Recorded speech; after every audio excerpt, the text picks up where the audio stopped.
Hey guys, it's Alex with Hammond Watch. I'm here today with one of the Street Series solar tunas. This gray version is the SNE537, and I really like this lineup. You know, I thought it was a kind of a nice, refreshing take on a tried and true classic. Much like the original solar tunas were, you know, the Patty with the bicolor Lume layout and the black and gold were just phenomenal watches, especially for the money, and pretty successful, which spurred this next round, which are a little bit more kind of fashion oriented. I do love that they played with textures throughout the watch, but before we get into that, we'll go ahead and run through the sizing. You're looking at a 46mm case, including this plastic shroud. You're just over 13mm thick, and you've got a nice pronounced unsigned 7mm crown. It's tucked away in the shroud a little bit, but it's got fantastic gripping, so you're not going to have any problem with time setting.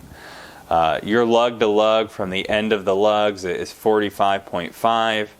The lug width itself is 22mm. The strap flares out and then tapers down nicely to 20.25, and then jumps back up to 24mm for the buckle. Now the buckle and keeper are a bit of a mixed bag. I mean, part of it feels like a little bit of cost savings to nix the metal keeper and go with a more generic buckle. But at the same time, the typical keeper and buckle that you would get on like a turtle or a samurai have a polished edge, and there really isn't anything polished to the watch, so this does match the overall aesthetic better. Still, it feels like a little bit of a cop-out to go with something this plain, but Seiko's always going to try to save a little bit of money somewhere. Being a dive watch, you have a screw-down case back, general specifications, and the Seiko Tsunami on the back. Inside of the watch, you have the V157 movement. That is a solar-powered 2-joule movement. It'll have a 10-month power reserve and accuracy of plus or minus 15 seconds a month. The application of Lume is right on par with their whole range of divers and is extremely well executed. So the color scheme on these watches aren't very extreme. They just kind of went nuts with the texturing, and I really like it. The dial appears smooth, but also to have a bit of a grain to it, and that's kind of a theme throughout the watch. The shroud has a bit of a grain to it, almost like a rock texture, as does the strap. And at no point do any of them feel rough. You know, they're all pretty smooth and soft to the touch. It just adds visual interest in kind of every direction on what could be a pretty bland watch otherwise. I also like this bezel insert. I believe these are still aluminum. Please feel free to correct me in the comments if I'm mistaken there, but they have inset indices, which I think is a really nice look. I also like that between 15 and 60 you have this kind of radial pattern. There's little grooves that circle all the way through.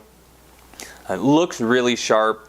You know, I do think in time as you get scratches, it's going to run across all of those ridges and maybe not be the most attractive thing in the world. But at the same time, I mean, these are tool watches and meant to be worn, so you kind of have to be okay with getting some scratches here and there. So here we are in my 7.5 to 7 3/4 inch wrist. The nice compact lug to lug means it wears a lot smaller than the 46mm case size would suggest. Also, having a plastic shroud and a solar movement, it's pretty lightweight, so it's not cumbersome to wear by any stretch. These watches retail at $450, but if you look around on eBay and in the gray market, you can find them in the $230 to $290 range, which I think is a pretty strong price considering the offering. And I really like it. It's kind of change of pace from the typical Seiko dive watch and taking a more stylistic approach. Thank you to David at Jewelry Works for lending it in for us to have a closer look at. He's my local Seiko authorized dealer. If you guys are ever looking for anything Seiko or used on the luxury market, reach out to him. He's great to work with, and I have his contact details below. Also, don't forget to give us a thumbs up if you've enjoyed the video. It really helps us out in YouTube's algorithm. Also, consider subscribing. I'm putting out watch content weekly at a minimum, and I hope to see you in the next one. What?